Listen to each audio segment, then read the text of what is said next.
యువకుడిని జైల్లో పెట్టించి అతని జీవితమే నాశనం చేశావా అని చెప్పి ఈ జగన్ రెడ్డికి చెప్తా ఉన్నాము.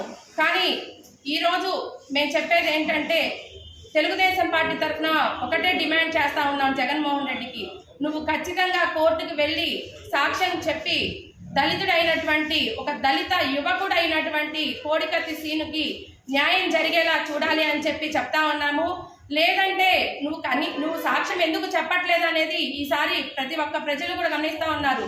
కేవలం నువ్వు వెళ్ళి అతనికి బెయిల్ ఇప్పించి అతనికి బయటకు తీసుకొస్తే నువ్వు చేసినటువంటి అన్యాయాలు అక్రమాలు అన్నీ బయటపడతాయి. కేవలం నీ మీద ఉన్నటువంటి ఆరోపణలు కూడా బయటపడి నువ్వు దోషిగా నిరూపితం అవుతావు. కాబట్టే ఈరోజు అతను కోడికత్తి శ్రీనుకి బెయిల్ రాకుండా చేయడం కోసం నువ్వు ఈరోజు కోర్టుకు కూడా హాజరవ్వట్లేదు.